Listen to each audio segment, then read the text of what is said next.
Oh my God, they're dead! Who could have done such a heinous act? I bet it was that frog down by the swamp. I don't like that frog. He's got them shifty eyes. It was that convict Ironjaw, that rapscallion. I bet it was that strange shadowy figure that likes to swing in the park on Thursday nights. I swear to you, it was my stuffed panda. He's possessed. It could have been Ricky's arm. We haven't seen it since it got cut off. I definitely know who the killer is. Blank is the killer. Hello and welcome to Blank is the Killer, the unoriginal horror movie podcast that includes 6 new-to-me horror movies. Well, in this episode, 5 new-to-me horror movies and a season of a show with a 7th terrifying topic at the end. I'm your host, Josh Baker, and this episode will cover blood caviar, sympathetic monsters, and pregnant danger.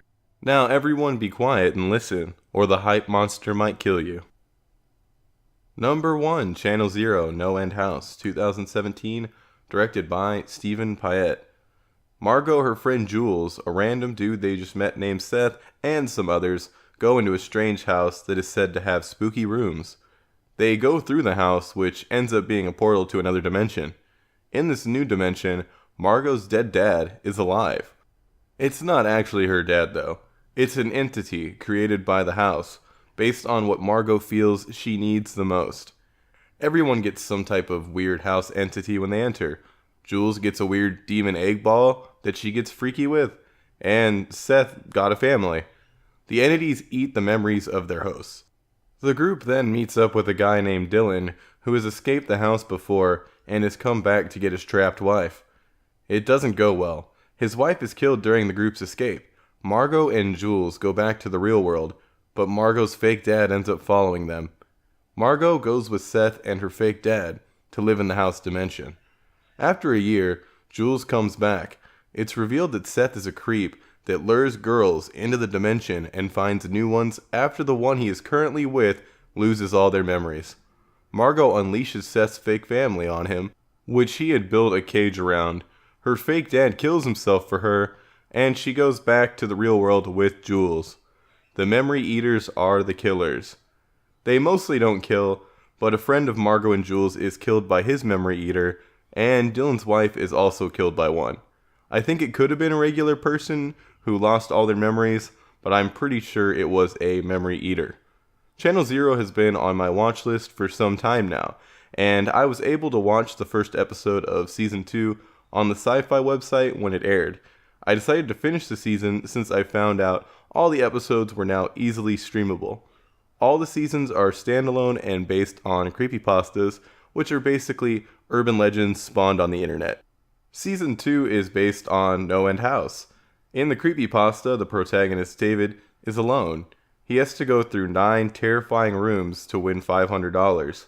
He eventually completes all the rooms after experiencing things like what it feels like to have invisible mosquitoes all over his body, the sight of a demon/little girl that occupy the same space, the mutilated bodies of his parents, killing a copy of himself, and absolute nothingness. Once he gets back to the lobby, he gets $500. He goes back to his house, only to find a 10 etched into his front door. That's where it ends. The Channel Zero take is pretty different. None of the rooms are the same. Memory eaters aren't a thing in the creepypasta. Also, there isn't a prize for going through all the rooms in Channel Zero. I feel like the general idea is somewhat still there with Channel Zero's No End House, though, since everything is still centered around a spooky house. Margot sees a bunch of creepy stuff and can't possibly remember her dad fondly after everything that happens to her in the house dimension. Does she go through anything nearly as horrifying as David? Not really. Would the original events of the creepypasta work better for TV if the story was adapted more closely? Probably not. Channel Zero No End House is still an interesting adaptation. The house dimension that is created is neat, and the way it is represented works. The environments they use for the house dimension feel familiar, yet completely off. The entire season is beautifully shot, and the acting is decent throughout. The pacing is horrendous. There are 6 40-minute episodes, and all the events could easily fit into 3 episodes. The season is filled with pointless conversations and bad decisions that just waste time. For instance, when the fake dad comes into the real world to find Margot, why doesn't she just kill him? I mean, they try to kill him with pills that her real dad took, which killed him due to an allergic reaction, but the fake dad survives them and only gets puffy for a brief time. Can fake dad not be killed if Margot is still alive? At the end of the season, she stabs him, then pushes him into a bottomless pool with weights tied to his legs, per his request, so maybe he can't die as long as Margot lives. Even though the season is way too long and has a lot of dumb stuff in it, it has some genuine creepy moments. The way the memory eaters feed is completely grotesque.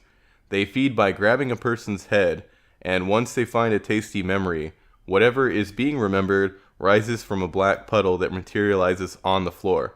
The first time we see a memory eater feed is when Margot's fake dad eats the memory of her mom. Her mom's body rises out of the black puddle, cold and shamed, lying naked on the floor. Fake dad then breaks off her arm and eats what appears to be blood-filled caviar out of the dismembered limb. It's incredibly disturbing. Pup warning, fake dad also ends up eating the memory of a puppy, and it is just as awful as when he eats the mom, if not worse.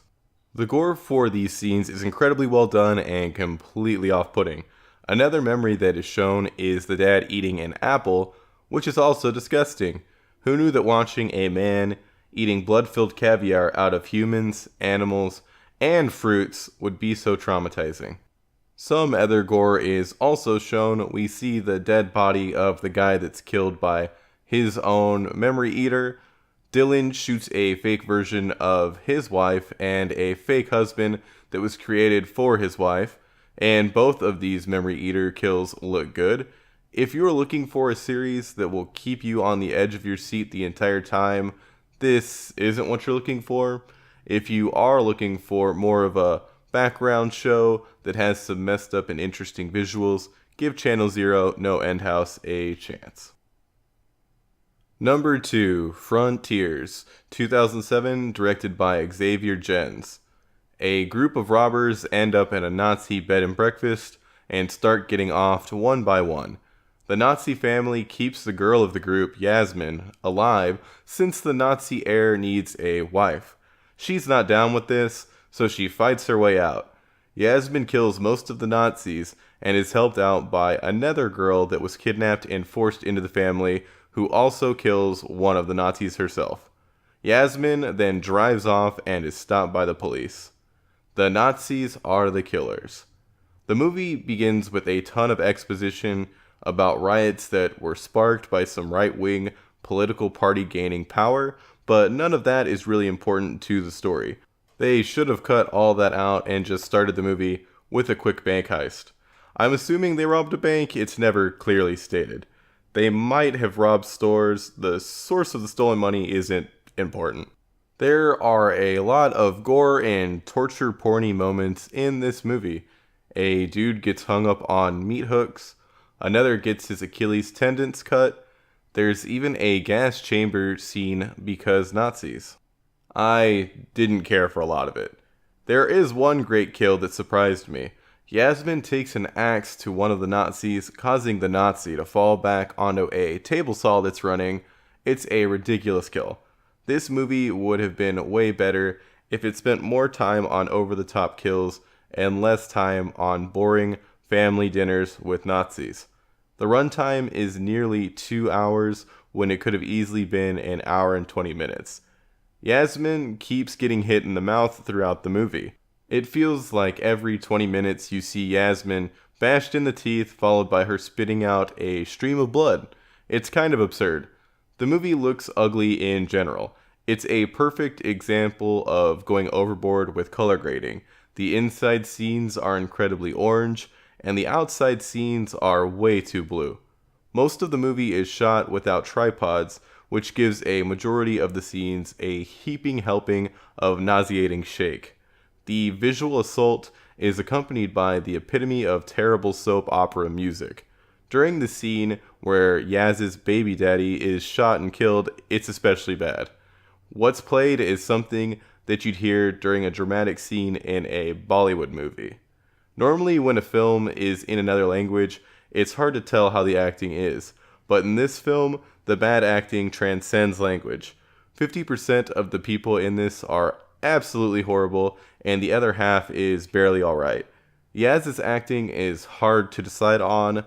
Some of it seems terrible, but I thought if I was in a traumatizing situation such as this, my fine motor skills would probably be on the fritz too. Even though it's strange, I actually liked her acting. She's a badass final girl. Despite getting hit in the face over and over, she still comes out on top, taking out 3 Nazis herself and basically being responsible for the deaths of 2 others. She rips out one of the Nazis' jugulars with her teeth. How many times have you seen a final girl go feral on a villain like that? Frontiers was intended to be one of the 8 films to die for in 2007's After Dark Horror Fest, but had to be pulled as it was given an NC-17 rating by the MPAA. I looked through the movies that festival has had on their 8 films to die for lists over the years, and the only other one I've seen is Borderland from 2007, directed by Zev Berman. It's another horror movie with Ryder Strong from Boy Meets World. I remember it being alright, but I haven't seen it in 10 years. It's about a killer cult. Anyway, Frontiers did nothing for me. There aren't enough fun bits to make it enjoyable. Pass on this one. Number 3, Mon Mon Mon Monsters, 2017, directed by Giddens Ko. A nerd who's bullied becomes part of the gang that bullies him. The gang goes to an old folks' home where they molest and harass the elderly, because how else are we supposed to know how evil they are? They have a run-in with 2 monster sisters. The gang ends up kidnapping one of the monsters. The nerd and bullies torture the monster and continue to be terrible people in general. A teacher humiliates the boss of the gang after he beats up a kid, so the boss and the rest of the gang poison her with the monster's blood, which causes the teacher to catch on fire in the sunlight and die. The monster sister starts killing students after she sees the teacher's death on the news. The gang sets up a trap to kill the older sister monster after she kills the boss's girlfriend. The nerd turns on the gang, which gives the older sister monster the opportunity to kill them all. The nerd then kills the monster sisters with sunlight. Then the nerd poisons his entire high school, including himself, only excluding one girl. Everyone dies but that girl. The nerd, bully gang, and monsters are the killers. This is the most unsatisfying movie I have ever seen. Well, in recent memory at least. The whole movie, you watch these awful characters be terrible human beings. You think, the nerd kid is going to redeem himself, but he never does. He just gets worse and worse. He has no spine. To cement the fact that he is an awful garbage person, there is a scene where he maliciously yells at a handicapped man. The movie basically ends with him being a school shooter, except he uses poison instead of a gun. I am not rooting for this trash boy. Most of the time in these types of movies, the payoff is the brutal comeuppance of the bully characters. All the bullies die. The older sister monster kills them all. So why am I complaining? Every single one of the bullies dies off screen. Every single one. The whole movie is spent making you hate these characters, only for them to die off screen. Are you kidding me? Why even portray them as badly as you do if they aren't going to be disemboweled and dismembered on screen? You even end up seeing the body of the main bully, and all it has is little scratch marks. Homie didn't even suffer. If you were going to show characters terrorize other students, grope an old lady, steal from a veteran, viciously harass other elderly people, torture a creature, and straight up murder a teacher, they need to have vengeance rain down upon them. I wanted to see the bullies and nerd eviscerated by the monsters. Mon Mon Mon Monsters reminded me of another movie called Dead Girl from 2008, directed by Marcel Sarmiento and Gadi Harel. Both movies are centered around a tied-up girl who's undead. Dead Girl has 100% more rape. It was written by Trent Haga. Trent, dog, get some help. This movie is presented as a black comedy, but there's nothing funny about raping a zombie. It's been forever since I've seen Dead Girl, but I'm pretty sure all the rapists get horrible on-screen deaths. So at least there's that. Back to Mon x 3 Monsters. The movie has some really funny slapstick moments. For example, the older sister monster goes into the war veteran's room and crawls up onto the wall. The two are about to throw down when another old lady walks into the room and starts yelling at the veteran, telling him to keep it down. While she's yelling, the monster and veteran keep looking from each other to the old lady, then back to each other. And it's genuinely hilarious. They wait until she leaves to battle. I would probably be recommending this movie if more time was spent doing slapstick comedy and if the terrible characters got what they deserved on screen. Well, and if they cut some of the terrible, stupid fart jokes that are in this. I did walk away with a great new insult, though. The bullies make the nerd accidentally grab the boss's girlfriend's boob. They then call him Booby's lover throughout the rest of the movie. The nerd is a straight dude. Why would he be offended by being called Booby's lover? It must have been some strange translation error, but I still found it humorous. It should go without saying that I don't recommend Mon Monsters. It's long, dumb, and has no payoff. Number 4, Dead Body, 2018, directed by Bobbin Ramsey. A guy named Dominic invites his classmate over to his parents' cabin after graduation. Only his classmate Ilsa was supposed to show up to hang out with him and 2 foreign exchange students, Kenji and Mariko. Ilsa brings a dude she hooked up with named Wayne as a shield against Dominic. A girl named Sarah shows up to hang out with Kenji and Mariko. Other classmates Marcus, Rumor, and Eli also show up. Everyone plays a game called Dead Body, where someone pretends to be a killer. Someone actually starts killing people, which leads the group to turn on each other. After multiple characters die, it's revealed to absolutely no one's surprise that the killer is Dominic. He planned on killing Ilsa and the foreign exchange students since he was third on the waitlist to get into Harvard, and those 3 were already accepted. Dominic's plan is about to come to fruition when Sarah shoots him in the head with a nail gun, killing him. Dominic, Ilsa, and Marcus are the killers. That's right, when the group turns on each other, they end up killing one another. Ilsa and Marcus work together to strangle Dwayne. Dwayne tried to kill Sarah minutes prior by shooting at her with a nail gun since he thought she was the killer. She survives though. It's really hard to kill someone with a nail gun from a distance, if not impossible. When Sarah was allegedly killed by one, all I could do was groan, since there's no way the nails she took to the face were fatal, even in this world where the nails were able to stick into something after being shot over 10 feet. I'm glad she wasn't actually dead. Dominic is killed by a nail to the forehead, which is incredibly stupid. It's like the writer for this movie has never heard of a lobotomy. I also don't think the writer has ever seen a nail gun. The nail gun in this movie looks more like a silenced pistol. It also shoots like one. You can definitely kill someone with a nail gun, but you have to make contact with them and the weapon. Shooting the nails through the air will not be effective. One thing I did appreciate was Dominic's motive. It's refreshing that he kills everyone because he wants to get into Harvard. I feel like the motive in a lot of similar movies is the old, "wah, this girl doesn't love me back" cliche. In hindsight, it's completely obvious that Harvard is Dominic's motivation. I didn't catch it right away since I stopped paying close attention to the dialogue since I knew Dominic was the killer from the get-go. He's a huge douche canoe from the moment he is on screen. And as soon as I saw his corpse lying on top of the dead foreign exchange students, I knew that he was still alive and the killer. It's completely obvious. Dominic does deliver some intense, brutal kills in this. The first one we see has him covering a girl's head with plastic, then aggressively stabbing her in the side of the head multiple times with an oyster knife.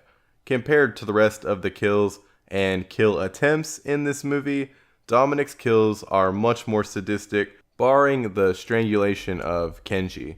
He straight up saws off Eli's head and drags the weird red herring character Rumor off screen while he's still alive with the help of a large hook that was jabbed through his face.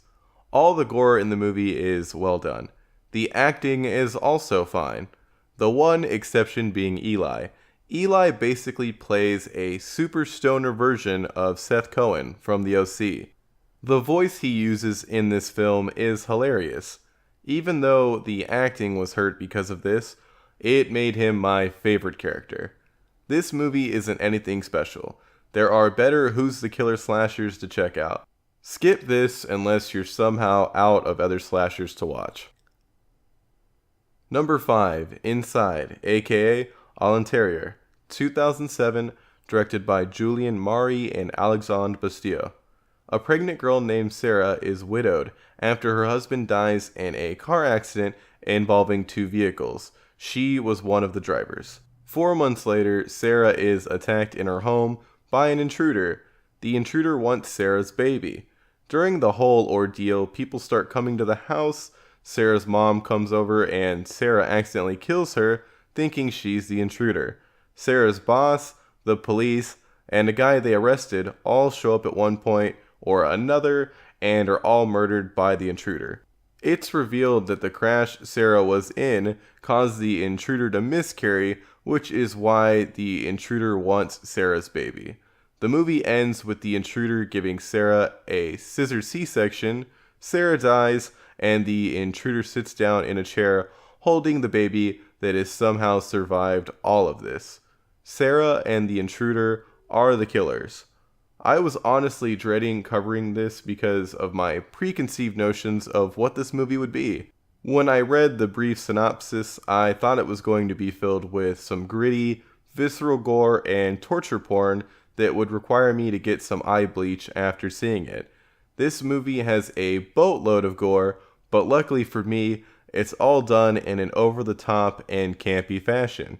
The movie starts off making you think it might be pretty brutal and hard to watch, but as soon as Sarah stabs her mom in the neck with a knitting needle, I knew Inside was going to be a fun time. The last third of the movie is absolutely insane.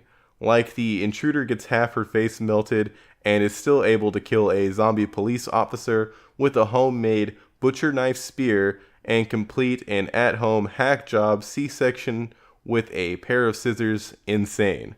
This movie has way more blood and gore in it than everything else I've seen for this episode combined. Pretty much everyone and everything is covered in a nice layer of blood once we get to the end. There's a scene where a police officer comes to help Sarah, but gets his head blown off by the intruder, who uses a gun she took off some other cop she had already killed. This gets blood all over Sarah, and the whole scene is done in such a way that gives it an amazing comedic punch. I'm not sure if they were trying to make the gore so crazy it's funny, but I want to believe the filmmakers were at least somewhat self-aware when creating this masterpiece.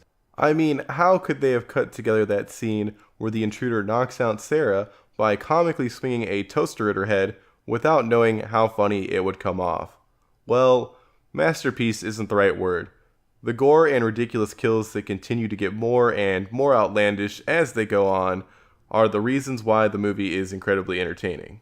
While watching, I got to the point where I stopped trying to figure out what was going to happen and just let myself be completely engrossed by Inside's wild ride. To sum up the gore, it's practical, ridiculous, mostly great with some minor makeup flubs, and the main draw of the film. The acting in this is pretty good, I'd say. Sarah is good, and the woman who plays the creepy homicidal intruder is amazing. She's perfect for the role. There are a few things I thought were really dumb in this movie. Throughout the film, we get multiple reaction shots of babies in the womb. One of these shots is kind of necessary to let you know a baby got hurt and ended up actually dying during the car crash. Without that shot, the reveal that the intruder's baby died during the crash would have come out of nowhere. All the other fetus reaction shots are unnecessary. They don't really add anything to the movie. To be fair, they do make it even zanier. Another thing that stuck out as being particularly bad are some of the sounds used in the movie. There are a lot of odd sound effect choices throughout the film. When the intruder starts attacking Sarah by throwing a pair of scissors at her, and later uses the scissors to try and stab a hole in a door, the sound effects associated with those actions are completely out of place. The sound that accompanies the throw is what you'd hear when throwing a boomerang in a video game. The door stab sounds like someone shot the door with a bow and arrow. Some of the choices for the score are also terrible. When the intruder is killing Sarah's boss, every time she stabs him or slashes at him with the scissors, the action is accompanied by a terrible wah wah sound effect. Even though the movie isn't a perfectly constructed masterpiece, inside is an amazing slapstick joyride. If you are a fan of ludicrous gore and find it comedic, this is a movie for you. I almost forgot. Pet warning, a cat is killed in the film. When it is killed, it is an obvious stuffed animal. The intruder snaps the plush kitty's neck and tosses it. It's way more funny than disturbing. Number 6, A Quiet Place, 2018, directed by John Krasinski. I'm going to spoil this movie. It is currently in theaters with a lot of hype. I think it's an okay movie that doesn't really do anything new. If you don't want any spoilers, skip to 33 minutes, 59 seconds. And don't watch any horror movies that have ever been released. Alright, here goes. 89 days after an invasion by aliens that are attracted to sound, Jim from The Office and Emily Blunt are trying to survive with their 3 kids. One dies due to terrible parenting. We then skip ahead to 472 days after the invasion, where the family is all set up at a farm and Emily Blunt is pregnant. After multiple failures from pretty much everyone, Jim sacrifices himself for no reason, and the daughter figures out the frequency from a defective cochlear implant is the alien's weakness. The frequency causes them to open their head flaps, which gives Emily Blunt an opportunity to blow one's head off with a shotgun. The family then prepares themselves to face the other aliens that are homing in on their location, and Emily Blunt cocks the shotgun. Aliens are the killers. This film is being touted as the new hotness. Why, I honestly have no idea. From the first trailer I saw, I knew this would be dumb. So the whole premise is you have to be quiet. Why does your son have a rocket ship toy that makes a ton of noise? Surely the movie will have some reasonable explanation as to how he came into possession of this rocket ship. Nope. He was told it was too loud by the parents, who then leave him alone and don't pay him any mind until he starts making a ton of noise with the rocket ship that he decided to take. Well, at least there's a good reason why Emily Blunt is pregnant, right? She must have gotten pregnant before the invasion. No one would have a kid right after the invasion, not even to replace a kid that died due to negligence, since having a baby, an uncontrollable noise monster, would put their entire family in danger. Well, she did get pregnant after the fact. Wow. I've been looking at what other people think about the movie, and for some reason unknown to me, the response has been overwhelmingly positive. Defenders of the pregnancy are saying the family is having the baby because they are religious and possibly don't believe in contraceptives. How do these people know the family is religious? The family prays at dinner, once, during the movie. In a situation where survival is key and I'm trying to protect my family, I think I'd put baby making on the back burner. It's like Jim and Emily Blunt were like, we were super careless, so our boy died. Let's continue to be careless so we can replace him with a louder version and possibly get all of us killed due to our carelessness. Throughout the movie, the level of sound that can be made without the aliens hearing it and ripping the source to shreds fluctuates to an amazing degree. I understand that some sound, like the sound of a waterfall, can mask quieter sounds. Sure, that makes sense. but how come Emily Blunt can breathe as loud as she possibly can while an alien is right by her without it paying any attention? If you were trying to not make any noise, let me know what you'd do in the following situation. You were carrying a bag up some stairs. It gets caught on something. Would you A, carefully assess the situation, find out what the bag is caught on, and quietly find a way to detach the bag, or B, yank the bag until it's free, which could cause a loud ripping sound, and possibly raise a nail that might end up being stepped on later due to incredibly lazy writing? If your name is Emily Blunt, you're going with option B. The movie is incredibly predictable. I was able to cue every jump scare, which the movie leans on heavily, by the way. A big thing about the movie is how quiet it is. The sound design is almost one of the movie's biggest strengths. It would have been really cool if it remained quiet throughout, with the only sound coming from regular on-screen sources. But whenever we have a jump scare, it's accompanied by a loud-ass sound cue. There are scenes from the daughter who is deaf's point of view where everything is silent. Cool. I think these scenes are pretty neat. But whenever something scary jumps into her field of vision, a sound accompanies it, even though it is her point of view. There's a part in the movie where Emily Blunt has to quietly give birth to avoid being alien chow. Jim runs to where she was having the baby and finds a bathtub full of blood. For a second, I thought, oh dang, this movie just got dark and did something I didn't see coming.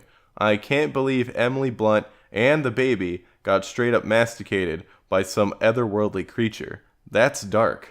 Don't worry though, nothing interesting like that happens. They live and Jim martyrs himself for no reason a little later on to try and make the audience feel something. There are 2 scenes in this movie with old men yelling, and they are absolutely hilarious. The first comes from a random old dude who yells for the aliens to kill him because his wife got disemboweled by an alien, which makes sense, but is still comedic. The second yell comes from Jim. Why does Jim yell? Well, to get the attention of an alien, to make it attack him instead of his kids. Why doesn't he just throw the heavy axe he just had? Because that won't make the audience cry, you heartless bastard. But he literally dies for no reason. If you know monsters love sound, then why don't you have noisy objects that you can throw as diversions on you at all times? What do y'all even have in those backpacks? I digress. There's barely any spoken dialogue in this movie, which is pretty cool, but boy oh boy is there a terribly written conversation between Jim and Emily Blunt that's cheesier than a raccoon that's jumped into the deep end of a swimming pool filled with cheddar in August. Emily Blunt says something like, "If we can't protect our kids, what are we?" It's truly stupid. I'll just stop myself there. The acting is fantastic though, and the production design is beautiful. The monsters are CGI but well done. They look like a mixture between the Stranger Things Demogorgons and monsters that you'd fight in a dim section of Dark Souls. The small amounts of gore that are shown aren't bad. If you are looking for an original movie that doesn't have the same premise as Tremors or Don't Breathe or a ton of other movies, skip out on this. It's nothing special and doesn't deserve the praise it's getting. A Quiet Place isn't a bad movie, but it's also not an original or memorable one either. Last thing, Monopoly should never be played by people that are trying to be quiet. That game was developed in the depths of hell by Satan himself. Number 7, The Bong-Chon Ghost, 2011, created by Harang. This was a spooky webcomic from back in the flash days of the internet. It's basically a story about a girl who has a run-in with the ghost of a woman that committed suicide after losing custody of her daughter. Harang created it for the Naver Webtoons 2011 Mystery Short Contest. I wanted to find a link and just end the podcast by telling all of you to look it up if you haven't seen it, but unfortunately, most computers won't play it correctly anymore due to the death of Flash. Here's the part where you can pause the podcast for a second to go check out the comic. Heck, it might work for you Search Korean horror comic in Google, and it'll probably be the first result. Found it? Awesome. Pause for a second and read through the comic. Did you read it? Hopefully the jump scare script worked and you had a mini heart attack. I remember the first time I saw this comic back in the day.